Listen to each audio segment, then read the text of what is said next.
vou aproveitar esse ensejo para a gente já entrar nas nossas... Vou aproveitar isso aqui agora, essa questão que está acontecendo hoje em dia, essa atualidade aí, para a gente entender um pouco daquelas questões da geografia bíblica também. Nós temos um povo que está no deserto. Eles precisavam de fé. Quais as certezas que eles tinham ali, absolutas e humanas, palpáveis? Quais os fatos que eles tinham ali para falar assim, eu acredito por causa desse fato. Uau, isso aqui é... Nada. É uma das questões aqui que a gente vai abordar hoje. Nada. Porque a vida com Deus, nesse mundo que a gente vive, é fundamentada inteiramente na fé. Vamos lá, vamos dar exemplos aqui palpáveis. No mundo, quem faz coisa boa se dá bem? Não. Quanto mais você tenta ser justo, honesto, fazer o correto e tal, mais você melhora na vida? Mais dinheiro você faz, mais as pessoas te amam, mais moral você tem. Não. Quanto melhor esposa você é, se bobear, piora o casamento. Quanto melhor marido você for, se bobear, piora o casamento. Quanto melhor filho for, de repente, piora a família. A gente vive um mundo de controvérsias. Por isso que é necessário fé. Mas a religião quer trazer para a gente o quê? Quanto mais você fizer, mais Deus vai te recompensar e vai dar certo. Mas fala para mim, dentro do contexto bíblico, aonde isso aconteceu? As coisas que foram encaixadas e tiveram a intervenção de Deus, segundo a história bíblica, é porque Deus tinha objetivos específicos traçados para aquilo que acontecesse. No Novo Testamento, você vai ver depois que muda toda a conjuntura do negócio. Aí você já não vai ver essas interferências. Já vai ver uma igreja que nasce perseguida. Um pessoal que orava e se convertia. A pessoa estava lá vivendo a vida dela, ganhando bem e tudo e tal. Aí ela começava a acreditar nesse tal Cristo. Ferrou tudo. Maldito foi o dia que eu comecei a acreditar. Por quê? Porque agora sequestraram os meus filhos, pegaram a minha mulher, me prenderam, acabaram com a minha casa. E era assim, o contexto foi esse, gente. Durante centenas de anos, o contexto foi esse. Hoje nós vivemos um tempo em que é difícil encontrar fé. Por quê? Porque as pessoas estão produzindo resposta para absolutamente tudo. E aí o que a Daiane falou tem lógica, né? Essa questão da inteligência artificial, onde é que vai chegar? Que hoje você produz resposta para tudo. E se você tem resposta para tudo, cadê a fé? Hoje, filósofo ateu está começando a ter mais fé do que o próprio evangélico ou católico e tal. Porque eu conheço filósofos ateus que falam assim: olha, nós não temos resposta para tudo. E mesmo que exista um suposto Deus, esse Deus não vai trazer a resposta para tudo, porque a própria Bíblia, os caras explicam a Bíblia. E como ele acredita, como ele, né, teria fé se ele acreditasse na Bíblia, ou se acreditasse num Deus, né, ali relatado pela Bíblia. Então, assim, nós precisamos entender que não tem como. Por que geografia bíblica é uma disciplina interessante? Não é pelo mapa em si. Essa questão mapa, didática do local e tudo e tal, é legal para quem gosta. Eu gosto muito, né, de viajar e tudo e tal, então a minha cabeça funciona muito bem dessa forma. Mas ela é importante para a gente entender a conjuntura do negócio. Porque uma coisa é você falar que vive pela fé em Manhattan, nos Estados Unidos. Né? Lá o cara tá lá nos Estados Unidos, ele fala assim: esse povo que tá em Gaza, quem mandou tá aí? Tem que se lascar mesmo. Outra coisa é o cara que tá lá em Gaza, que não tem nada a ver com o Hamas, que tá tomando bomba na cabeça, que perdeu a família inteira. Entendeu? Se eu não sei desse contexto histórico, geográfico e tal, como é que eu vou opinar? Como é que eu vou fazer uma leitura sobre aquilo que acontece? E aí é que entra, por exemplo, o povo lá no Sinai. Então, nosso terceiro encontro, nossa terceira aula hoje de Teologia na Mesa, tem esse ponto fundamental, né? O deserto e o Sinai, né? A geografia ali do Êxodo, na peregrinação. Então a gente precisa entender as características geográficas do deserto do Sinai e a região adjacentes, né? Aquela região toda ali. Aí você vai ver por que era uma questão de absolutamente fé, porque você não tem certeza absolutamente nenhum diante desse contexto geográfico aqui também. Conhecer as principais teorias, tem algumas teorias sobre essa rota do êxodo aí, ok? Refletir sobre o papel do deserto na formação espiritual e social de Israel. Olha só, o papel do deserto na formação espiritual e social de Israel.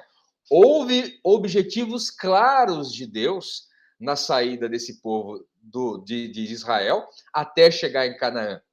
Esse tempo todo e todo esse trajeto aí é feito para que eles fossem espiritualmente trabalhados e socialmente trabalhados também.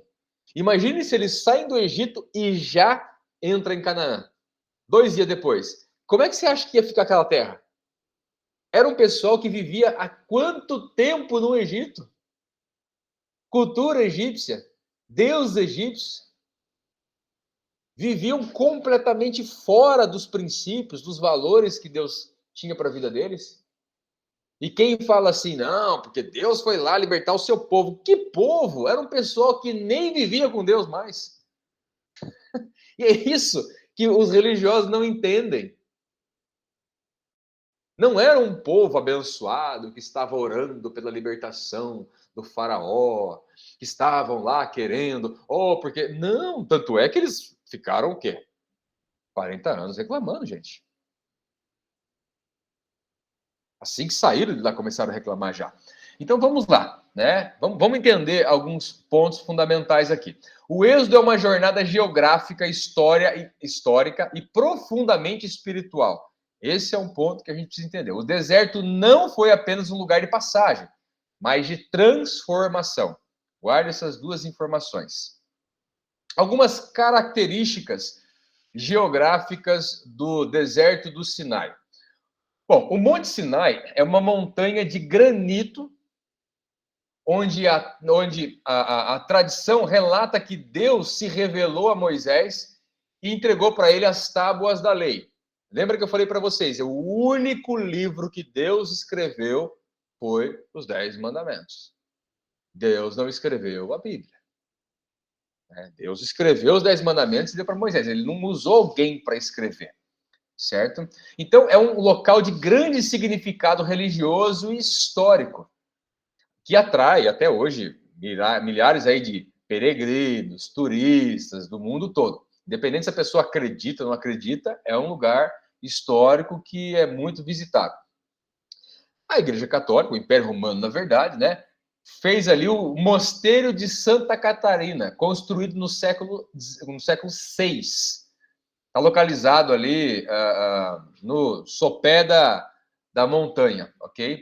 É outro ponto de interesse importante da religião. Então, o que é que o romanismo fez? Estabeleceu um local padrão. Lembra que eu falei no início que a igreja faz isso? A religião, né? Quando eu falo igreja, eu não entendo que é a igreja de Jesus, né? Entendo que a religião faz isso, ela gosta, ela precisa de ter apetrechos, datas, locais, precisa ter algo palpável. Então, eles vão lá e colocam um mosteiro ali ao pé para falar assim, olha, foi aqui que aconteceu. Não tem como a gente saber se foi ali, né, gente? Né? Não existe indícios arqueológicos que comprovem que foi exatamente ali. Mas você vai ver pelo mundo aí muitos lugares que são colocados como lugares sagrados. Mas, na verdade, é só capitalismo puro do romanismo. Mas vamos lá, localização Península do Sinai. A altura é 2.285 metros. É alto. Alguns nomes alternativos que com o tempo foram colocados, como Monte Horebe, que é em hebraico. Jebel Muso, que é árabe, também é outro nome utilizado para o mesmo local que é o Monte Sinai, que é aquela região da Península do Sinai. Existe essa importância principal religiosa, que é a questão dos 10 mandamentos, ok? Existem várias outras situações turísticas que eles colocam ali hoje, até tentando trazer a Sarça Ardente, o Planalto de Elias, o Mosteiro de Santa Catarina, que foi construído depois do século VI, enfim, foi feito todo um aparato turístico para que atraia as pessoas. É localizado. Alguém sabe onde é localizado? A Península do Sinai? Não? É localizado entre Egito e Israel. Próximo ao Mar Vermelho, né? Isso. Eu fiz aquele mapinha do desenho, do vídeo. Fez? Ah, legal. Fiz. Aí ajuda bastante a localizar. Uhum. Então vamos lá. Eu vou abrir um mapinha aqui para vocês verificarem então. Espera aqui. Vamos lá. Eu tenho alguns. Então aqui, ó. Aqui é a Península do Sinai. Vocês estão vendo? Não, o mapa tá pequeno. O mapa tá pequeno? Aparece só a... E agora? É a pasta. Ah, só tá a pasta? Isso. Opa. Espera aí, vamos lá. Agora vai. 1, 2, 3 e... Pronto. Agora foi. Aqui é a Península do Sinai, ó. É essa região. Então ele está aqui, ó, Egito, aqui Canaã. E aqui a Península do Sinai, que fica entre os dois locais. Então vamos lá. A rota do Êxodo, existem algumas teorias. Existe uma teoria sobre a questão deles irem pela terra pelo caminho mais curto, que é aqui, ó. Essa seta preta é o caminho mais curto. Nada. Não estão enxergando? Tá aparecendo nada. O mouse não tá aparecendo. O mapa é pequenininho, é uma cruz. Bem pequena. Nossa, pera aí. Deixa eu ver o que está acontecendo aqui, velho.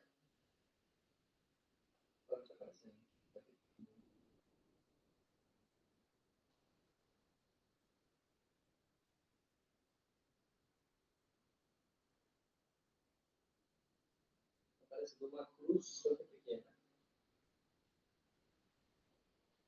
Ué, o que aconteceu, será? Que estranho.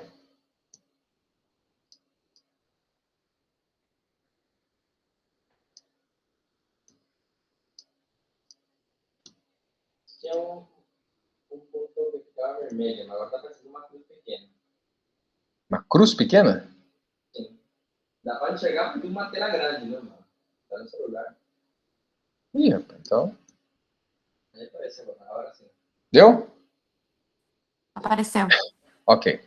Então vamos lá. Aqui é a Península do Sinai, então. Ok? Então eles estavam aqui. O caminho mais curto seria esse, ó. Ó, chegaram já. Pum, rapidinho. Tá vendo? Essa seta preta aqui. Mas eles vieram nesse trajeto aqui, ó. Então, existem algumas teorias. Uma teoria é essa, sobre eles irem pela rota dos filisteus, ok? Deixa eu pegar aqui só o texto. Vamos lá. Êxodo 13, 17 vai falar que eles, na verdade, essa rota foi rejeitada. Deus fala para eles não irem por essa rota. Se eles vão por essa rota aqui, o que acontece? Aqui é Gaza. Gaza é a terra dos filisteus. Lembra que eu expliquei para vocês o nome? Filisteia, tudo tal, para chegar em Palestino? Então, Palestino, por causa da questão dos filisteus, que é essa região aqui. Se eles fossem por aqui, eles já teriam que chegar no pau, porque tudo aqui ó, era uma rota comum, normal. Imagine aqueles milhões de pessoas aí, 2, 3 milhões de pessoas peregrinando por aqui, o rolo que ia dar, o problema que ia dar, aí o pau ia comer já de início. Então, eles não vão por aqui. Até porque eles precisavam de todo esse trabalhar também. Então, mas essa é uma rota, né? Deus não os levou pelo caminho da terra dos filisteus. Êxodo 13:17. Embora fosse mais perto, pois disse, para que o povo não se arrependa ao ver a guerra e volte ao Egito. Então, olha o que Deus estava colocando. Se eles chegarem ali, o pau vai comer, vai ter guerra, vão se arrepender, muitos já vão correr e vão voltar para o Egito. Gente vai morrer e outros vão voltar para o Egito. Então, Deus já elimina essa possibilidade, mas era a rota mais direta do Egito para Canaã. Era uma rota normal. Ok? Arqueologicamente era bem conhecida, era bem mapeada, então eles não iam se perder por aqui, porque era uma rota comum, ok? Agora, os pontos contra é que foi claramente rejeitado pela Bíblia, rota altamente militarizada pelo Egito, com fortificações que teriam impedido a fuga deles, né? E um grupo grande aí como esse aí não teria como passar desapercebido. E contraria a lógica espiritual no processo de preparação no deserto. Então, o deserto, só por esse texto de Êxodo 13:17, a gente já vai entender que Deus escolhe o deserto para eles peregrinarem. Olha, presta atenção no seguinte, a questão ali não era Deus, deixa eu tirar esse mapinha aqui, só para falar isso aqui. O ponto principal, e nós precisamos entender que isso faz parte da história de Deus e o ser humano, é que não é o local que eu tenho que chegar, mas Deus sempre se atentou ao processo disso aí. Eu sempre digo que antigamente falavam que a felicidade estava no final do caminho. Depois começaram a dizer que a felicidade estava no caminho. Fica procurando, tá ali, tenta achar. Mas eu entendo, e digo isso há muitos anos, que a felicidade, na verdade, é o caminho. A vida com Deus é o trajeto. Não é o local que eu vou chegar. Então, eu sou um grande crítico do pessoal que fala assim, eu estou fazendo as coisas aqui porque eu quero ir para o céu. Eu sou um grande crítico. E às vezes perguntavam para mim, mas você não quer ir para o céu? E a minha resposta sempre é, não. Não. E alguém aqui já assustou, mas não vai demonstrar para não ficar chateado, né? Mas não há problema, todo mundo assusta quando eu falo isso. Não, eu não tenho nenhum tipo de expectativa em ir para o céu. Zero. Zero, zero, zero. Ok? Por quê? Como assim? Vamos lá. Mais uma heresia que esse cara vai falar? Não. Não. Eu tenho no meu coração a esperança de viver com Cristo. Para sempre.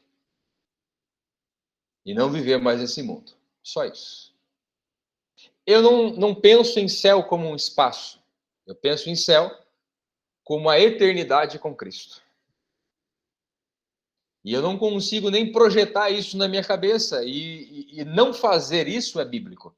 Por quê? A Bíblia diz que nem olhos viram, nem ouvidos ouviram, e jamais penetrou no coração humano o que Deus tem preparado para quem for viver eternamente com Ele. E já tem a galera. Tá travado aí?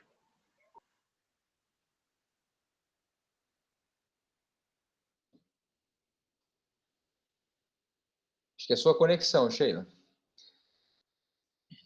Enquanto Deus fala que olhos não viram, ouvidos não ouviram, e jamais penetrou no coração humano, tem gente que lança livro já. Você consegue compreender o que eu estou dizendo? Se ninguém viu, e ninguém vai ver. Se ninguém ouviu, e ninguém vai ouvir. E se nem no coração, quer dizer, nem na mente do ser humano, a gente vai conseguir imaginar o que é isso. Tá travado para mim. Não estou ouvindo vocês. Aí vai ficar travado para todo mundo. Ô Sheila, sai e entra novamente, porque é a sua conexão.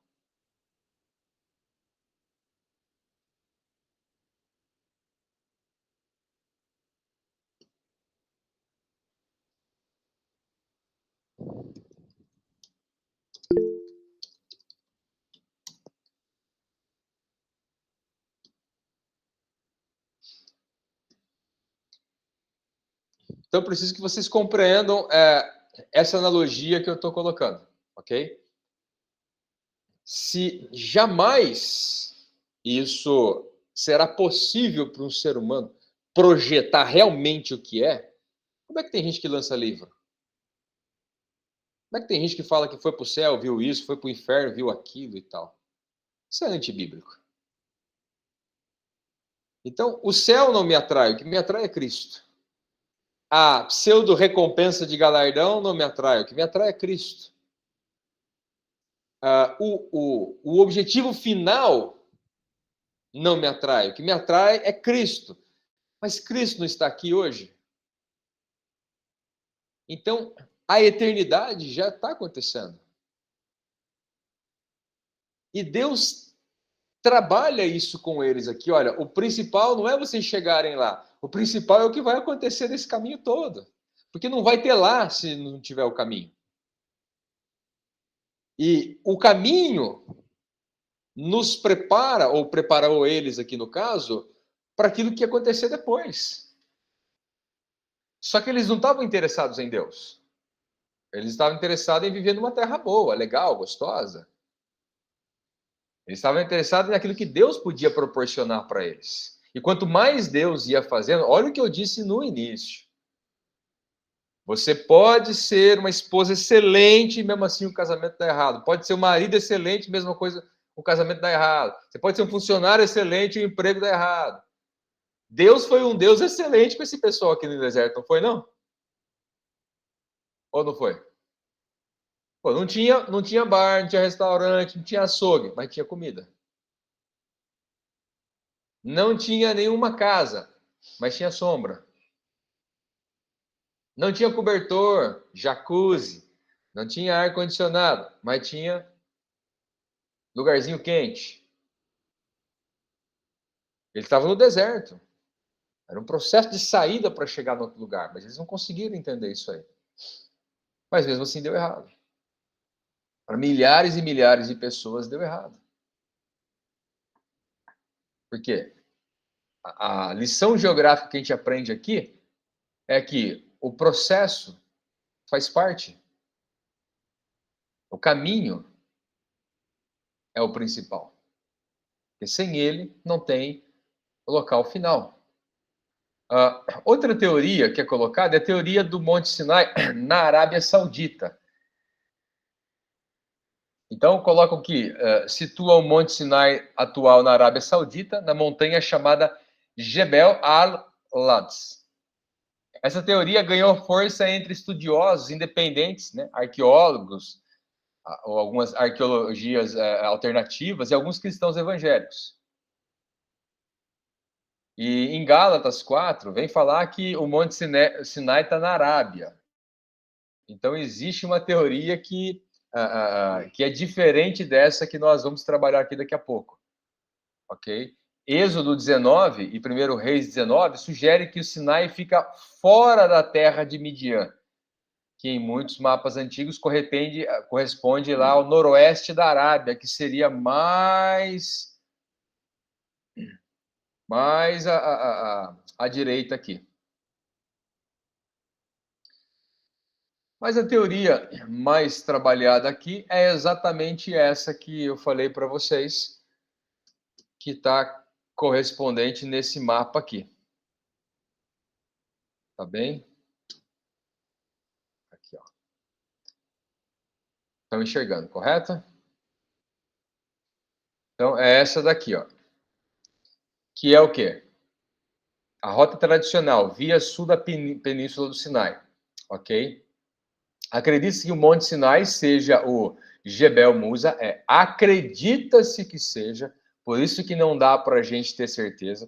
A gente tem aqui a Península do Sinai, mas na península, que é toda essa região aqui, você tem o monte. Só que são vários montes. Certo? É uma cadeia de montanhas que existe aqui. Então, saber exatamente o local são teorias, apenas isso. Ok? Mas, baseado em Êxodo 15 e 19, por exemplo, a leitura cronológica de Êxodo e Números aponta um trajeto em direção ao sul, com diversas paradas, como Mara. Lembra de Mara, das Águas Amargas? Pois bem, Elim e o deserto do Sinai. Então, por esses textos de Êxodo e Número, é que a gente vem entendendo que essa aqui é a região. Ó. É uma montanha que fica aqui, que aconteceu essa questão de Moisés, os 10 mandamentos, o povo ficou ali, etc. e tal. Certo? Agora, pontos contra. Vamos lá. Aliás, vamos falar aqui de 3 pontos a favor, para entender que é aqui mesmo. Tradição histórica que é fortemente estabelecida desde o período bizantino. 2, topografia compatível com a narrativa. Quer dizer, região montanhosa, deserto, tem oásis, etc. e tal. Toda essa descrição lá dos textos batem. Outra, forte presença de peregrinação cristã desde os primeiros séculos. Então, desde os primeiros séculos se fala. Então, foi passando de tradição oral. Você sabe o que é isso? Tradição oral. Um vai passando para o outro, uma família passando para outra, foi contando, os hebreus foram contando, os judeus foram contando, e todo mundo foi entendendo que era naquela região ali, ok? Isso fez com que os cristãos também depois, ouvindo tudo isso, entendessem que foi nessa região. Agora, pontos contra. 2. 1. Dificuldade de alinhar todas as 42 paradas listadas em Números 33 com a geografia do Sinai. 42 paradas aconteceram. Vocês sabiam disso ou não? 42 pedágios teve aqui nesse trajeto, aqui nesse caminho. Pararam, hein? E olha que não tinha graal, hein? Se tivesse o graal, frango assado. 2. Segundo ponto contra aqui, ó. Falta de evidência arqueológica direta associada ao acampamento israelita. Não tem nada. Não tem nada que arqueologicamente comprove. É aqui, ó, é nessa montanha que o negócio aconteceu. Não tem. Agora, pelo fato de não ter isso, significa que a história não aconteceu?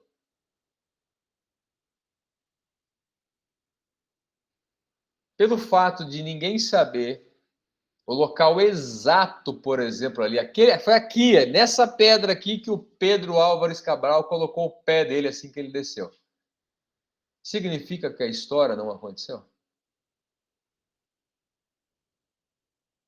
Então, algumas pessoas, quando querem desmerecer os textos bíblicos, elas se usam desses detalhes.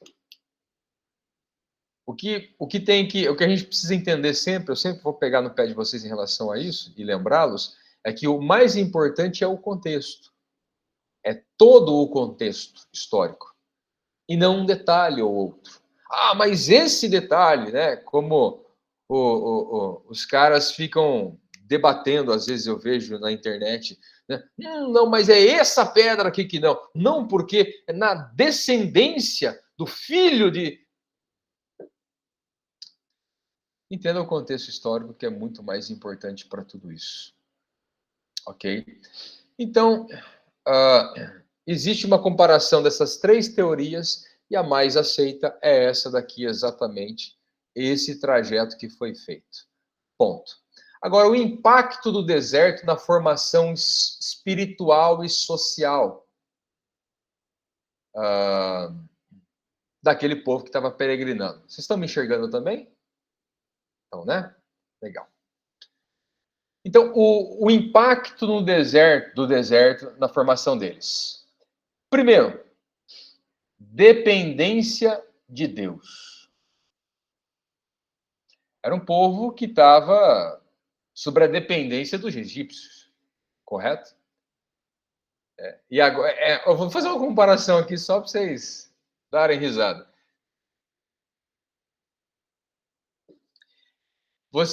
A pessoa trabalha para o governo, é funcionário público, aí de repente ela tem que começar a ser empreendedora agora. Olha a diferença que há. Funcionário público, ele sabe que vai receber no final do mês, né? Ele sabe o que vai acontecer. Ele sabe que não vai ser mandado embora. Ele sabe as garantias que ele tem ali.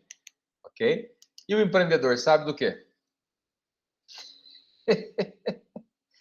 Sabe. É mais ou menos isso. Eles eram uma espécie de funcionário público, né? Eles eram escravos lá, Era escravo, mas tinha o basicão. Tava ali com o Bolsa Família garantido. Tá tudo tranquilo, beleza? Eu nunca vou ficar rico, mas morrer de fome eu não vou. Ponto. Ali. É assim que eles viviam, ok? Aí agora eles vão para o deserto. Então o deserto teve um impacto muito grande na formação deles como pessoas, por causa da dependência de Deus. Segundo impacto foi a purificação do coração escravizado. Quer dizer, o desapego do Egito.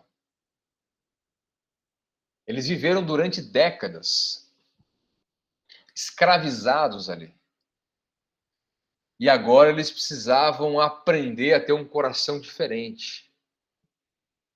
Imagine só, muitos viviam odiando os egípcios. Agora eles não estavam mais com os egípcios, eles não tinham que odiar ninguém mais. Então, olha só a cura emocional que havia de ter. A purificação para que eles não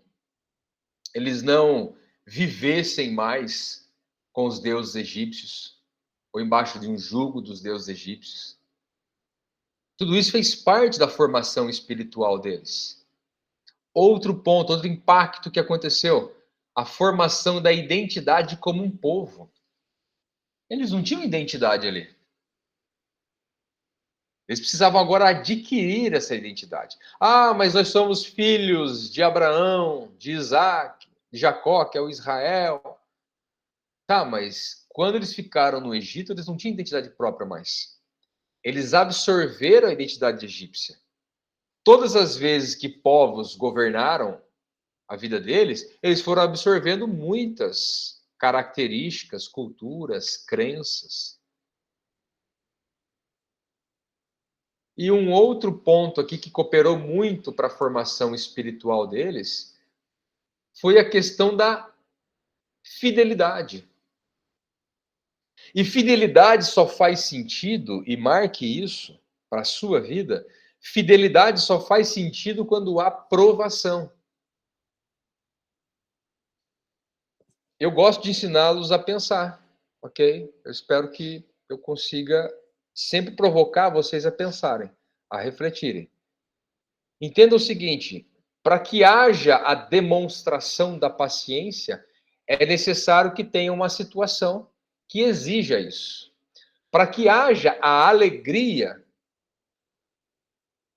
que somente Deus pode proporcionar para a gente, é necessário que tenha algo contrário para que a alegria apareça.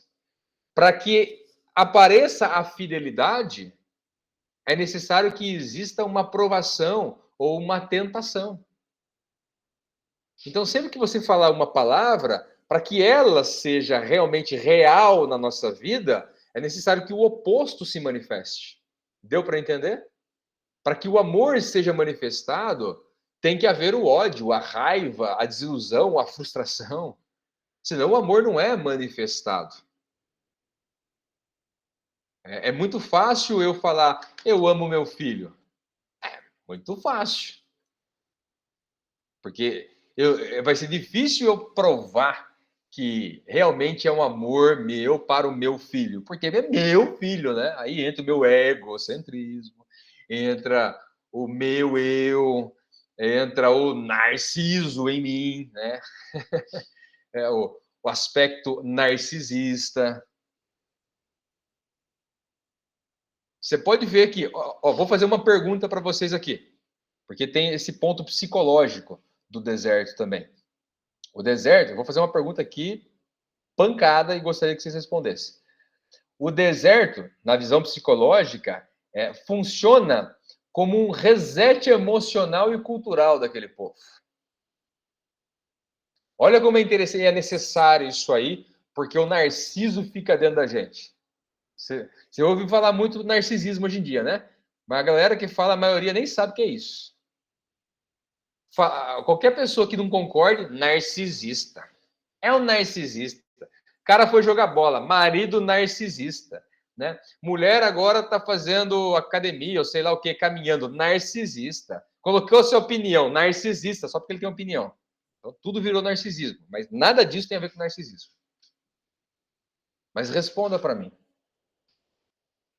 Você acha que há mais sofrimento quando morre um cônjuge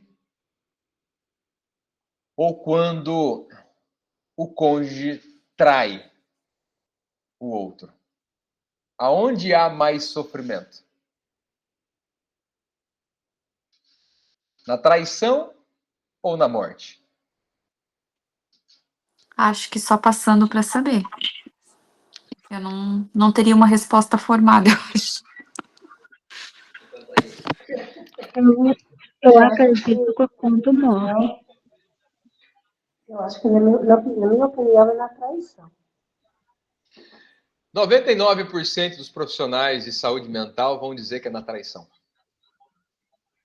Até porque é muito raro pessoas que perderam um ente, não é que isso é raro, mas é mais difícil pessoas que perderam um ente procurar ajuda psicológica, mental, etc. e tal.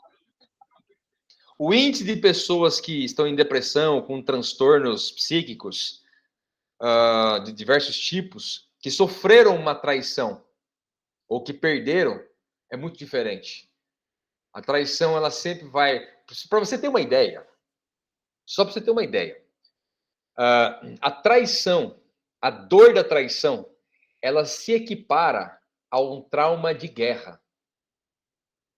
Sabia disso? O desastre que uma traição ocasiona na mente de uma pessoa é semelhante ao desastre de uma guerra que a pessoa saiu. Guerra, vendo a pessoa morrendo, matando e tudo. Um monte de soldado, por exemplo, americano que ficou no Afeganistão, no Iraque, tudo. Os caras voltaram e se suicidaram. Se mataram, não sabiam o que fazer mais da vida. Existe um alto índice nos Estados Unidos disso, que é o trauma pós-guerra. Então, a traição. Agora, sabe por que há mais sofrimento e é mais duradouro esse sofrimento numa traição do que na morte da pessoa? É porque na morte não mexeu com a gente. Na traição mexeu. Mexeu com o nosso ego, mexeu com o nosso desejo, frustrou porque houve rejeição. É o nosso narciso. É o nosso narciso. Porque seria muito, se nós fôssemos assim tão evoluídos, né? Seria assim, ó. Ah, pessoa, puxa vida, eu amo a pessoa me traiu, ela não morreu. Ah, ela não morreu, que bom que ela não morreu. Puxa vida, ela vai ser feliz, né? Ah, tá bom, vai lá, seja feliz. A gente faz isso? Não. Não vai fazer. Não vai fazer. É a briga com o narciso. Então, houve um trabalhar no deserto aqui muito grande em relação ao narciso. Porque eles lutavam e brigavam pela sua autopreservação, mas a autopreservação do jeito que eles queriam. Então, o impacto do deserto na formação espiritual e social deles foi enorme. Essa transição de mentalidade, olha só, de escravos para agora guerreiros. Pare e preste atenção. Ó, eu era escravo até ontem. Agora eu estou me preparando, eu vou ser um guerreiro. Que agora eu vou ter a minha terra. Meu Deus, essa transição de mentalidade precisava de um tempo para preparar isso aí. E fecho esse ponto dizendo o seguinte: Deus ainda usa desertos para revelar propósito e preparar pessoas. Por que a gente usa a expressão deserto quando alguma coisa está difícil? Ah, estou passando um deserto. A gente usa essa expressão, né? Estou passando um deserto. Exatamente por essa figura que aconteceu aqui. Isso é uma figura de linguagem, mas por todo esse acontecimento histórico aqui. Agora, não tem como a gente tirar a geografia. Por quê? Porque sem entender a geografia do local, não é um deserto. Quando a pessoa fala assim, estou passando um deserto, e está tudo bem, tudo tranquilo e tal, não é um deserto. Ela pode estar passando uma dificuldade, uma provação e tal. Para ser um deserto, tem que ter condições externas de deserto. Então, quando você for falar que está passando um deserto, analise as condições, as características, para ver se isso é um deserto ou isso é uma situação difícil. Deserto aqui não era uma situação difícil. Pare e pense no seguinte: a principal característica do deserto ali é que, se Deus não fizesse alguma coisa, eles morriam. Alguém aqui já foi no deserto? Não? O Darwin foi. Deserto é o seguinte: você ficar ali no deserto, olha, só beduíno para tentar não morrer. Porque não tem. Você pode ser especialista naquilo que você quiser. Deserto é areia. É areia. 60 graus durante o dia, menos 30 à noite, às vezes. Não dá para você plantar, porque não nasce. Vai nascer na areia? Quando você vai plantar alguma coisa, você planta na areia? Não tem como. Então, as condições de um deserto, elas propiciam o quê? Dependência total do sobrenatural. Dependência total do divino. No nosso caso, dependência total de Deus. Dá para eu fazer? Então não é deserto.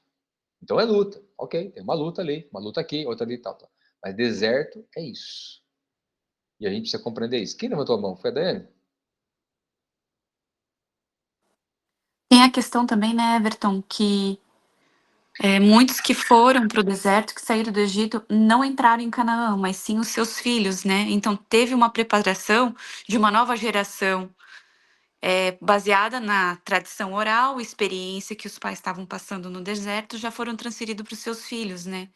Então, talvez Deus, na sua onisciência, também já estava preparando um novo povo, porque acredito que muitos não entraram, quem saiu do Egito, né? 40 anos no deserto, nasceu uma nova geração ali, né?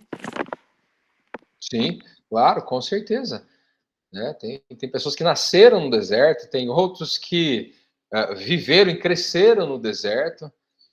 Mas o fato é que dos velhotes que entraram no deserto foi Josué e Caleb. Né? E Josué mereceu, né? Caleb, aliás, né? Caleb pega e fala: com 85 anos, eu tô firme do jeito que eu tava 40 anos atrás. Esse eu vou falar, hein? Nem vou falar aqui uns exemplos que eu queria dar aqui, porque eu não quero polêmica. Mas esse era macho. Esse era macho. Vou falar para você. Esse não fazia brincadeirinha em tribunal, não. Ia para cima. Mas vamos lá. Bom, a gente vai para o nosso intervalo aqui de 2 minutos. E já retomamos, então, porque eu quero comentar com vocês aqui um ponto-chave aqui dessa revelação no Sinai. Okay? Algumas coisas aconteceram fundamentais no Sinai para que eles continuassem seguindo depois. Tá bem? Então, vou jogar o link lá no grupo, a gente já volta.